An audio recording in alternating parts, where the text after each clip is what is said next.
Welcome back to Phoenix Wright Ace Attorney. Today, we start the trial in Case 4. Karma? That's right, Manfred von Karma. He's the best prosecutor there is. He hasn't lost a case in his 40-year career. He's a god of prosecution, right? A god! Not a single case? He'll do anything to get a guilty verdict. Anything. Sounds like someone I know, Edward. You don't understand. I mean, he'll really do anything. Manfred von Karma is a man to be feared. That's quite a claim coming from someone who forges evidence.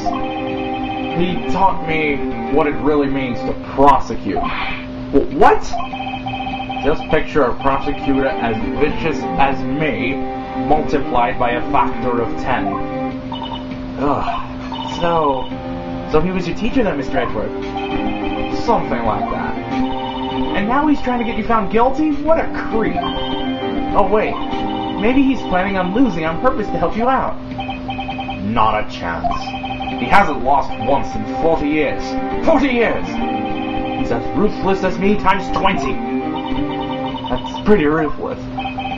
Like I said, he's a god among prosecutors. I guess that's something like Mia was to me. Speaking of Mia. Maya? Uh-huh. We could really be using Mia's help right now, don't you think? Oh. I can't. Sorry, I tried. I really tried, but I couldn't reach. You couldn't reach? I think it's because I haven't been training. My powers are weak again. Oh man, what bad timing. I'm really sorry. I'll try my best. I hope so. What are you whispering about? Oh, it's nothing. Well, it's time. Let's head in. As always, and as ever, the trial begins at 10 a.m. We're in courtroom number 3 for this trial. Court is now in session for the trial of Mr. Miles Edgeworth. The defense is ready, Your Honor. Mr. Von Karma, is the prosecution ready? Fool. You seriously think that I would stand here were I not completely prepared? Right, my apologies. He's even got the judge scared. Very well, your opening statement, please. Decisive evidence. A decisive witness. What else could possibly be required? Nothing of course, that should be fine. The prosecution may call its first witness. What's with this guy? Is he royalty or something? How am I supposed to fight against this? I call the detective in charge of this case, Detective Gumshoe. Okay, Gumshoe's first. Let's see how this goes. Describe the incident now! Yes, sir. Detective Gumshoe looks nervous. Please take a look at the map. The murder happened late Christmas Eve around midnight. There was one boat in the very middle of the lake. There were 2 men on the boat.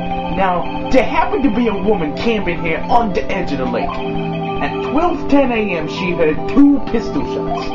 Then the boat started to move. It went towards the boat rental shop.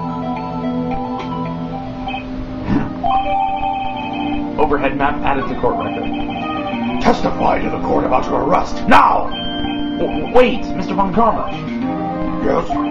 Actually, I'm the one that's supposed to be handling these proceedings. Wrong. There is only one thing you need to do here. You will slam down your gavel and say the word guilty. That is your role. Yes, of course. You're quite right. No, he's not. Okay, here we go. Rest of Edgeworth. First testimony in Case 4. A man called into the station around 30 minutes after midnight. We headed to the scene of the crime as fast as we could. That's where we found Mr. Edgeworth. Now, I didn't suspect him of anything at all. But the next morning, a body was found in the lake. So we had to arrest Mr. Edgeworth. I see. Very well. Begin your cross-examination, attorney, now! The judge is just, okay, what the fuck am I doing here? And, Edgeworth. found a body. Press further. Did you find any clues on the body? A single bullet was recovered from the body. He was shot through the heart, fatally. Judge, here's the bullet. It didn't strike bone, so its shape is well preserved. Very well. The court accepts this bullet into evidence. Hold it! Why is that? Well, we found the murder weapon in the boat. The murder weapon? A pistol. Detective Gumshoe. That is a vital piece of information. Please revise your testimony. Right. Sorry, Your Honor. The murder weapon we found in the boat was decisive evidence. What about the pistol made it decisive evidence? He has the same evil laugh as Edgeworth. There were fingerprints on the pistol found in the boat. They were clear prints from Mr. Edgeworth's right hand. What? Order. So, Mr. Edgeworth's fingerprints were found on the murder weapon. Yes, Your Honor. Judge, this is the weapon in question. Accepted into evidence. Members of the court, we now have the pistol used in the murder and the bullet found in the body. Detective! Yes, sir. Was the bullet found in the body fired from this pistol? Yes. The ballistic markings on the bullet matched the pistol. Hey, Nick. What does he mean, ballistic markings? Shocking. To imagine someone here does not know something as basic as ballistic markings. Nick, he's glaring at me. Very well, I'll explain. Actually, Judge, you do it. Eh? Me? Ballistic markings are like the fingerprints of a gun. The barrel leaves distinctive marks on each bullet it fires. You can examine these ballistic fingerprints to see which gun fired the shot. It's quite accurate. Indeed. This leads to one inevitable conclusion. The bullet found in the victim's heart was without a doubt fired from this pistol. This pistol, which as you may recall, was covered with the defendant's own fingerprints. Order. This is bad. This makes it look like Edgeworth did it. Well, Judge? I'd say it's almost decisive, yes. Honestly, I could declare a verdict at this point. However...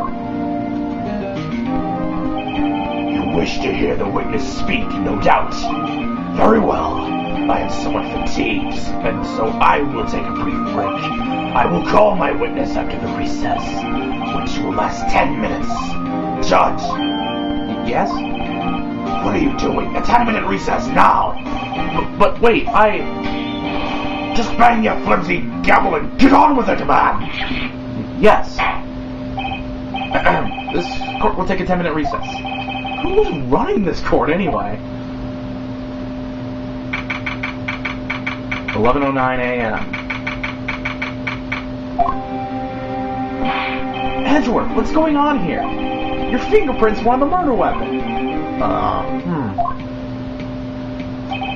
And that foggy photo makes one thing clear. The only one who could have shot that man was the person in the photo.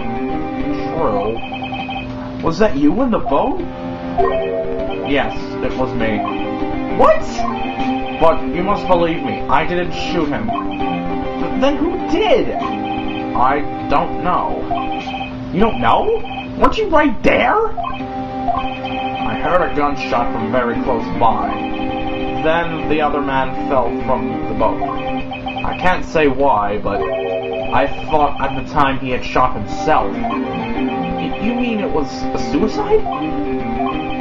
That's the only explanation I can come up with. Huh. How am I going to convince anyone of that?